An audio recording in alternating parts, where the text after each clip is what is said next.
नमस्ते सदा वत्सले मातृभूमि। हेलो, आज मैं प्रसन्न चौधरी एक नया टॉपिक आपके समक्ष रखना चाहता हूँ। ये टॉपिक इस टॉपिक का नाम है preparation before starting preparing for competitive exam. देखिए ऐसा है, मैंने देखा है कि मेरे यहाँ बहुत स्टूडेंट्स आते हैं कि सर मुझे एफकेट और सीडीएस और एनडीए की जो है प्रिपरेशन करवा दो। बट मैं सबसे ज़्यादा प्रॉब्लम जो आज के समय में, आज के यूथ में जो मैं फेस कर रहा हूँ, वो है उनकी अपनी प्रिपरेशन। तो कौन-सी प्रिपरेशन? तो वो सारी चीज़ें मैं आज इस वीडियो में डिस्कस करूँगा। तो देखिए होता ऐसा है कि जब भी हम कोई कॉम्पिटिटिव के लिए प्रिपेयर करते हैं, तो हमारी कॉम्पिटिशन बेहतर बेस्ट लोगों से होती है। तो ऐसे में हमेशा से डाउट जो है मन में आता है कि मुझसे होगा या नहीं होगा। तो ये जो सेल्फ डाउट है, that creates the first fundamental hurdle for clearing any competitive exam. Now this doubt has to be negated. तो अब ये डाउट कैसे नेगेट करेंगे? तो ये डाउट नेगेट हो सकता है एक्शन से, और एक्शन तभी होगा जब हमारे पास में सही माइंडसेट होगा। आज मुझे बहुत बुरा लगता है, मैं जब मेरे स्टूडेंट्स के साथ में रहता हूँ, 95% या 98% people who come and meet me, they are already suffering from a disease called weak mindset. और ये जो डिसीज है, इसके बारे में कोई बात नहीं कर रहा है। और ये जो राइट माइंडसेट की जो मैं बात कर रहा हूँ, it need to be taught in the school, and none of the school in India, I don't know about the world, but at least in India, is teaching their students to have a right and a strong mindset. Preparation कोई भी करो, competitive exam की छोड़ो, life में कोई भी competition की preparation करो, सबसे पहला जो हमें जो तैयारी चाहिए वो है मन की तैयारी। पहले मन को तैयार करो अच्छे से। मन किस लिए तैयार होना चाहिए? लड़ने के लिए। तो लड़ने वाला स्पिरिट कौन-सा होता है? अगर मैं पूछूँ तो? तो लड़ने वाला स्पिरिट जो है, वो होता है कभी भी एक्सक्यूज़ नहीं देना। लड़ना यानी क्या? जब लड़ाई होती है, तब आपके पास एक ही ऑप्शन होता है, that you have to fight with whatever the resources that you have, and that is what we need to do. जिसके पास हमेशा जो रिसोर्सफुल रहा है ना, वो नहीं जीता है, इतना ध्यान में रखना। जितने भी लोगों ने जो रिसोर्सफुल नहीं रहे हैं, वही बहुत आगे तक गए, क्योंकि उन्होंने एक्सक्यूज़ नहीं दिया, क्योंकि उनके पास रिसोर्सेज़ नहीं थे।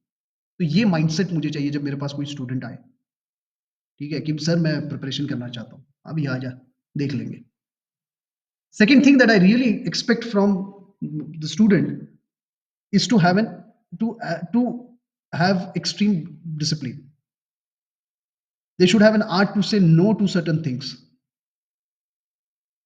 जब हम बहुत सारी चीज़ों को ना कहते हैं ना, हम बहुत सारी चीज़ों को हाँ कहते हैं। तो हमें ना कहते आना चाहिए। अगर हम ना नहीं कह पा रहे हैं ना चीज़ों को, और बाकी दूसरे लोग कर रहे हैं इसलिए हम कर रहे हैं, तो फिर गड़बड़ है। You have a week mindset, not required. You should be focused, extreme commitment, and try to understand that if you are talented, it's okay. आप जल्दी एग्जाम क्लियर करेंगे, अगर टैलेंट है, अच्छा है, पढ़ाई में बच्चा अच्छा है तो। अगर आप नहीं हैं, तो भी आप क्लियर कर सकते हैं, क्योंकि मैं हमेशा बताता हूँ हमारे बच्चों को कि टैलेंट जो है ना, वो अगर हार्ड वर्क नहीं करेगा ना, तो एक दिन उसका जो है द पूरा बिस्तरा बाँध के वो उसको भाग जाना पड़ेगा। बट अगर एक कोई बंदा है जो प्रैक्टिस करता है डेली, वो हमेशा टैलेंट को बीट करने का जो है अपने अंदर में जज़्बा रखता है। आप एक भी बंदा बताइए जो जिसने बहुत प्रैक्टिस की है और एक्सेल नहीं किया हो। Tell me one guy. हो ही नहीं सकता। आप प्रैक्टिस करें, हाँ, बट प्रैक्टिस भी right practice. Effort has to be in a right direction. और वहाँ आता है रूल, वहाँ पे रोल आता है गुरु का, कि जब एक बच्चा प्रैक्टिस करने के लिए तैयार है, वो लड़ रहा है, तो उसको सही तरीका सिखाना प्रैक्टिस करने का, ताकि एक एप्रोप्रिएट रिजल्ट आए। गलत प्रैक्टिस करेगा, गलत रिजल्ट आएगा। डंबल्स मारना है, डंबल्स अगर गलत तरीके से मारेगा, तो हाथ जो गलत मसल्स जो है पंप अप हो जाएँगे। सही अगर डंबल उठाएगा, तो सही जो है वो बंदा अपनी मसल जो है डेवलप कर पाएगा। और एक्सपीरियंस जिसके पास में, वो बताएगा कि भैया ऐसे नहीं, ऐसे करो, काम जो है तुम्हारा चल जाएगा, तुम देखो तुम्हें रिजल्ट मिलेगा। That is where my role comes. एक और माइंडसेट मैं चाहता हूँ मेरे मेरे जो है ना स्टूडेंट्स में हो, वो हमेशा ये सोच के आए कोई भी चीज में कि भैया अगर प्रॉब्लम है तो सॉल्यूशन है, और वो सॉल्यूशन का जो प्रॉब्लम है वो कॉमन कॉमन सेंस से सॉल्व हो। प्लीज प्लीज प्लीज, मैंने I request all my student to wear this attitude. The moment you wear this attitude, you are prepared to fight. And when you are prepared to fight, that means not just fight, you are prepared to face any consequences, and at all consequences, you are ready to come out and fight back. And in such process, your 50% of chances you losing the battle, ठीक है, reduces. ये रहा mindset का काम। Mindset आपका सही है तो दूसरी जो प्रिपरेशन, अगर एक बार माइंडसेट आपने सही बना लिया तो उसके बाद में गुरु का रोल आता है, टीचर का रोल आता है, वो है राइट टूल किट देना। मैं सही राइट टूल किट्स दूंगा, with the help of which you will achieve whatever that you want to achieve in very less time. I will make your assessment, I will tell what is the requirement of the exam, where you are standing, and हमें यहाँ से कितनी बड़ी छलांग मारनी है, और जब हमें छलांग मारनी है तो हमें किन किन विषयों पे काम करना है, पर्सनल असेसमेंट करूंगा। और एक बार ये फिक्स हो जाए कि भैया छलांग कितनी मारनी है, फिर कस लेना, ठीक है, फिर तो भैया छोड़ना नहीं है, जब तक अचीव नहीं करते हो तब तक चैन से नहीं बैठना है। चैन से अगर बैठ रहे हो ना, चैन की नींद आ रही है, इसका मतलब है कि गड़बड़ है। आप परसीव नहीं कर रहे हो, आप कंफर्टेबल हो गए हो, आप जिस सिचुएशन में हो उसी सिचुएशन में कंफर्टेबल हो गए। तो टूल किट देने का काम मेरा है।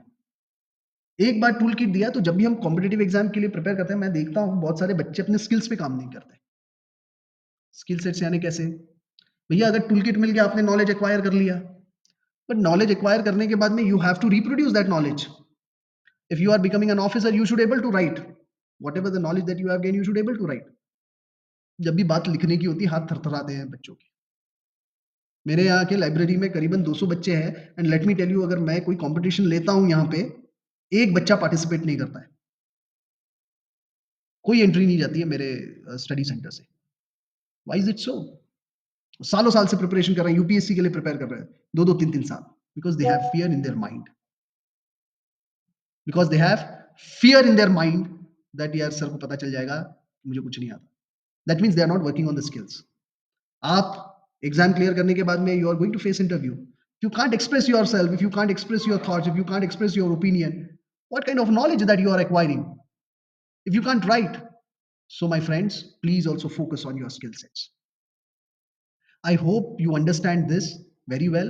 So whenever you join my course, whenever you come to me, sir, NDA निकालना है, सीडीएस निकालना है, एफकैट निकालना है, आप बताइए क्या करना है, तो प्लीज ये माइंडसेट से मेरे पास में आइए, बाकी मैं देख लूंगा।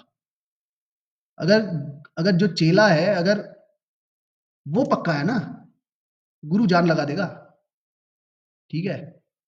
तो वही हूँ। आप 1 कदम चलो, मैं 10 कदम चलूँगा। आप 10 कदम चलो, मैं 20 कदम चलूँगा। ठीक है? तो I hope you understand what I want to say from bottom of my heart. Please wear the attitude that I am asking you to do in this video. Watch this again and again. Try to understand each and every word. इतना भी कर लिया, तुम्हारा जो जीवन है सफल हो जाएगा। इसी के साथ आज यहीं रुकते हैं। जय हिंद, जय भारत।